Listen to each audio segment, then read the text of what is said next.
અમદાવાદ શહેરના પૂર્વ અને પશ્ચિમ વિસ્તારને જોડતો સૌથી વ્યસ્ત સુભાષ બ્રિજ હવે ઇતિહાસ બનવા જઈ રહ્યો છે। શહેરના મહત્વના બ્રિજને તોડી નાખીને તેના સ્થાને નવો આધુનિક 4 લેન બ્રિજ બનાવવાનો નિર્ણય લેવામાં આવ્યો છે। થોડા દિવસ પહેલા સુભાષ બ્રિજ વચ્ચે ભાગ્ય બેસી જતા અને તિરાડો પડતા તંત્ર હરકતમાં આવ્યું હતું। ત્યારબાદ નિષ્ણાત કન્સ્ટ્રક્ટ એજન્સીઓ દ્વારા બ્રિજનું વિસ્તૃત નિરીક્ષણ કરવામાં આવ્યું, જેમાં બ્રિજની માળખાકીય મજબૂતી અંગે ગંભીર ખામીઓ સામે આવી હતી।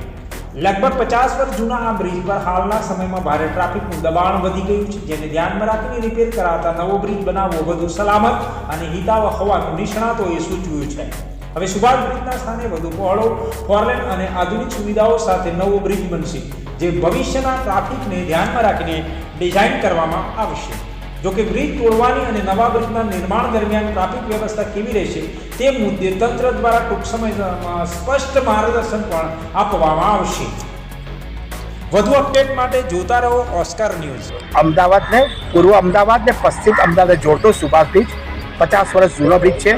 છેલ્લા કેટલા દિવસ પહેલા એમાં જે બીમ હોય એની પર તિરાડ પડવામાં આવી હતી। બાદ અલગ અલગ એજન્સીઓએ તપાસ કર્યા બાદ સરકારે નિર્ણય કરવામાં આવ્યો છે, આ બ્રિજ સંપૂર્ણ તોડી પાડવામાં આવશે અને આ બ્રિજ નવો બ્રિજ 4 લેન બનાવવામાં આવશે। નવી એજન્સીની જે સૂચનાઓ છે, જે બી સરકારને સલાહ આપવામાં આવી છે, એટલે એન્જિનિયર ખાતાએ સરકારે આજે અમદાવાદ મ્યુનિસિપલ રિપોર્ટ જાહેર કરી દીધો છે। એટલે આ બ્રિજ તોડી નવો બનાવવામાં આવશે।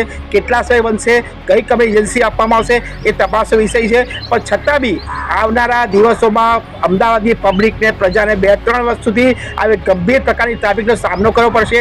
પૂર્વ અને અમદાવાદ પશ્ચિમ અમદાવાદ જોડતો વિસ્તાર જ્યારે વિકાસ પામી રહ્યો છે, ત્યારે આ બ્રિજ અચાનક બંધ થતાં હજારો લાખો નાગરિકોને ટ્રાફિક નિયમોમાં તકલીફ પડશે।